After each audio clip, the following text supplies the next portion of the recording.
Hello बच्चों, आज हम पढ़ेंगे संज्ञा के बारे में, व्याकरण के संज्ञा के बारे में। आप सभी को मालूम तो होगा, पहले भी आपने पढ़ा होगा। जैसे इंग्लिश में नाउन प्रोनाउन होता है, तो नाउन जो संज्ञा कहलाती है। जो संज्ञा संज्ञा उस विकारी शब्द को कहते हैं जिससे किसी विशेष वस्तु, भाव और जीव के नाम का बोध होता है, उसे संज्ञा कहते हैं। उस विकारी शब्द को कहते हैं जिससे किसी विशेष वस्तु, भाव या जीव के नाम का बोध होता है। और दूसरे शब्दों में, जैसे अगर अलग से हम कहेंगे तो किसी प्राणी, वस्तु, स्थान, गुण या भाव के नाम को संज्ञा कहते हैं। अगर आपको परिभाषा में, डेफिनेशन में ये दिक्कत हो तो आप ये आराम से कर सकते किसी प्राणी, वस्तु, स्थान या गुण या भाव के नाम को संज्ञा कहते हैं। जैसे प्राणियों के नाम में मोर, घोड़ा, अनिल, किरण, जवाहरलाल नेहरू आदि। और वस्तुओं के नाम जैसे अनार, रेडियो, किताब, संदूक आदि। और स्थानों के नाम कुतुब मीनार, नगर, भारत, मेरठ आदि। और भाव यानी फीलिंग्स, जैसे कि वीरता, बुढ़ापा, मिठास आदि।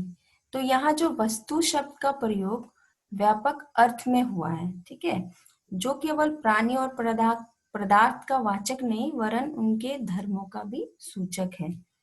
जैसे कि साधारण अर्थ में अगर हम वस्तु का प्रयोग इस अर्थ में नहीं होता है, तो वस्तु के अंतर्गत प्राणी, पदार्थ और धर्म आते, उन्हीं के आधार पर संज्ञा के भेद भी किए गए हैं।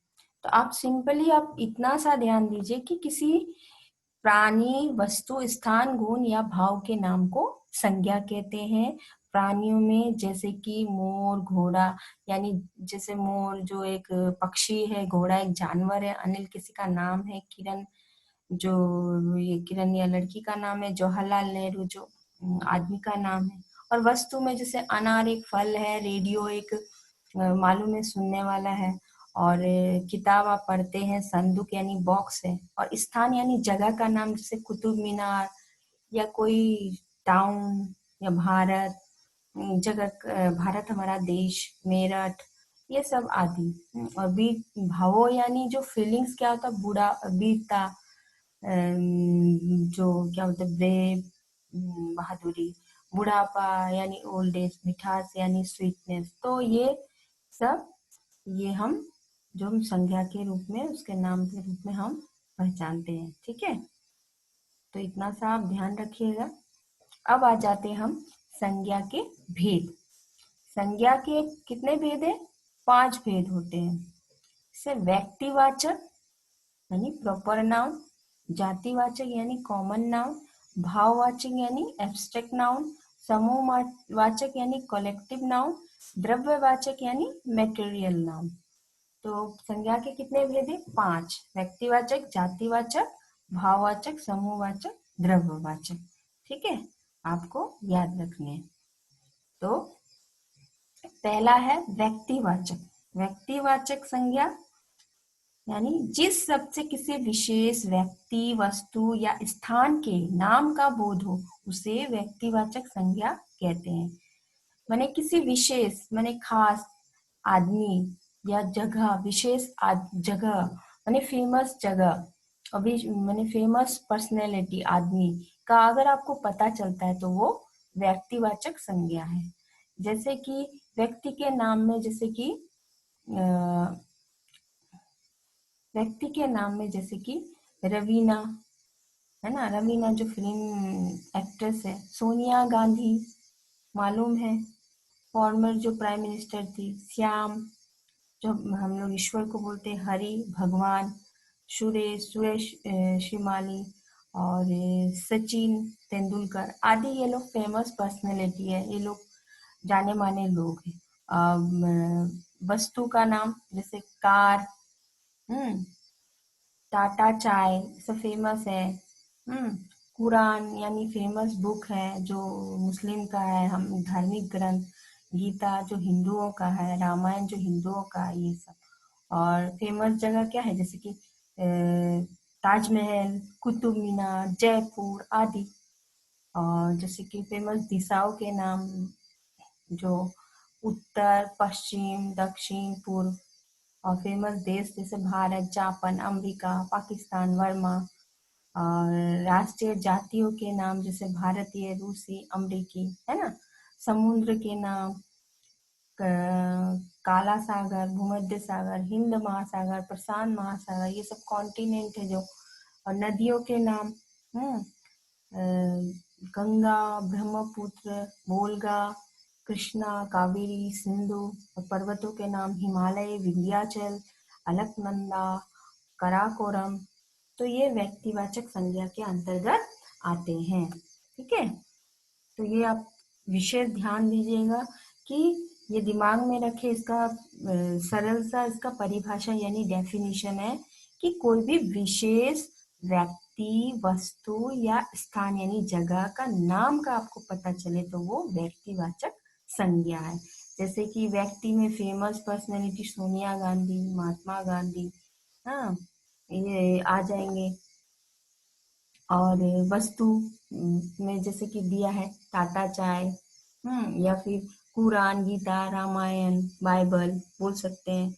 और स्थान जो फेमस जगह है, ताजमहल है, कुतुब मीनार है, जयपुर, जो हम लोग जानते हैं जो फेमस है। और दिशा जो हम लोग की ईस्ट, वेस्ट, साउथ, नॉर्थ ये होता है, जो उत्तर, पश्चिम, दक्षिण, पूर्व। और देश जैसे जापान, अमेरिका, भारत, पाकिस्तान।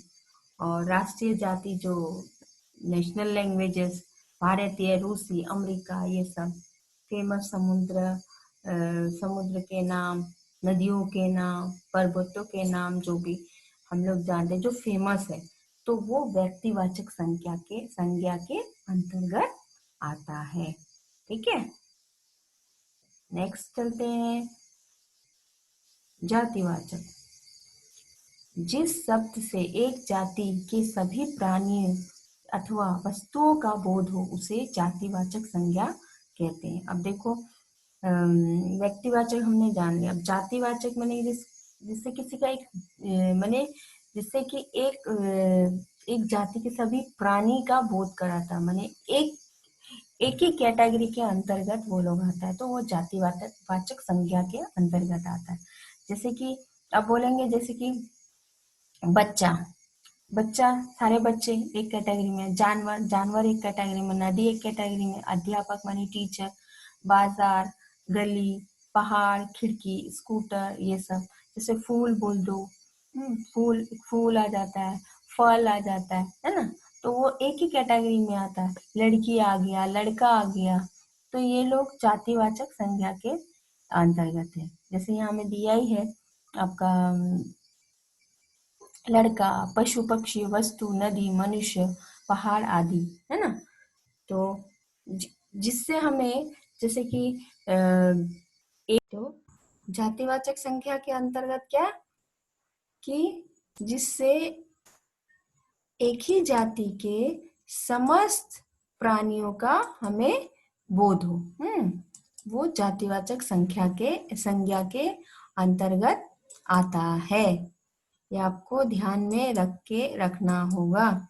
और जैसे लड़का, पशु, पक्षी, बच्चा, जानवर, नदी, अध्यापक, सब एक कैटेगरी में आता है। अब लड़का से राजेश हो गया, सतीश, दिनेश, तो ये सब लड़का कैटेगरी है। लड़की में लड़की का जैसे नीता, रीता, जो भी हो, तो ऐसा आता है। हाँ, और लड़कों का बोध होता है, माने इससे पता चलता है ये लोग लड़का लोग हैं। पशु पक्षियों में जैसे कि एक कैटेगरी हो गया, तो गाय, घोड़ा, कुत्ता, ये सभी आ जाता है। अब वस्तु बोले तो मकान भी आता है, कुर्सी भी आता है, वो एक कैटेगरी आता है। अगर नदी में बोले तो गंगा, यमुना, कावेरी, तो ये एक कैटेगरी में आता है। और मनुष्य कहने से सभी जाति का। खाली दिमाग में आपको ये रखना कि कोई भी मैंने जिस शब्द से आपको ये पता चले कि एक ही जाति के सभी प्राणी अथवा वस्तुओं का बोध होता है। जैसे फूल एक कैटेगरी, फल एक कैटेगरी, एक ही जाति में अंतर आता है। हाँ, बच्चा, बकरी, बोले तो घोड़ा, ऐसा। अध्यापक, बाजार, ये हमें दिया ही हुआ। आप चार पांच आप इसके जो उदाहरण रख सकते हैं, तो इसको ध्यान से समझ लीजिए। ठीक है, अब आगे चलते हैं।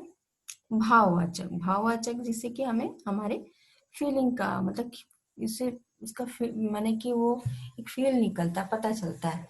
जैसे कि देखिए, थकान, मिठास, बुढ़ापा, गरीबी, आजादी, हंसी, चढ़ाई, साहस, वीरता आदि शब्द क्या है, भाव, गुण, अवस्था अथवा क्रिया के व्यापार का बोध करा रहे। ये शब्द क्या है, जैसे कि थकान, पता चला थक गया, मिठास माने उसमें स्वीटनेस है, बुढ़ापा माने बुढ़ा, गरीब उसको पता चला पुअर है, आजादी माने उसमें इंडिपेंडेंट, हंसी वो हंस रहा है, चढ़ाई कर रहा है, किसी में साहस है, करेज है, वीरता है। तो ये सब हम लोग का जो शब्द है, भाव गुण माने कि हमें भाव भी है और गुण उसमें क्या क्वालिटीज है वो भी दिखा रहा है। या अवस्था, अवस्था मतलब कि जैसे बुढ़ापा हुआ, भाव मतलब कि जैसे कि जैसे साहस वीरता हुआ, गुण माने उसमें क्या बोले, गुण जो साहस वीरता हो गया। जैसे आजादी का भाव, ये सब। तो अथवा अवस्था जैसे कि बुढ़ापा, तो ये जो ये सब क्या होता है, ये क्रिया के व्यापार का बोध कराते हैं। ठीक है, तो इसीलिए ये भाववाचक संज्ञा है। तो जिन शब्दों से किसी प्राणी या पदार्थ के, जिन शब्दों से किसी प्राणी या पदार्थ के गुण, भाव, स्वभाव या अवस्था का बोध होता है उन्हें भाववाचक संज्ञा कहते हैं। माने जिस शब्द से आपको लगे कि उससे कुछ गुण या उससे फीलिंग निकल रहा है या उसकी जो स्थिति क्या पता चलता है, तो वो भाववाचक संज्ञा है। जैसे उदाहरण में आप दे सकते हैं, उत्साह, ईमानदारी, बचपन आदि। इन उदाहरणों में उत्साह से मन का भाव, ईमानदारी से गुण का बोध होता है और बचपन जीवन की एक अवस्था का बताता है। कितने अच्छे से दिया। उत्साह जो है आपके जैसे फीलिंग, और ईमानदारी उसमें एक ईमानदारी का गुण है, और बचपन, हाँ वो उस बचपन के जो दौर से गुजरा है वो एक उसकी अवस्था थी। तो ये जो है भाववाचक संज्ञा कहलाता है। तो इसका सिंपल डेफिनेशन क्या, परिभाषा, जिन सब से किसी प्राणी या पदार्थ के गुण, भाव, स्वभाव या अवस्था का बोध होता है उन्हें भाववाचक संज्ञा कहते हैं। जैसे उत्साह, ईमानदारी, बचपन आदि। ठीक है।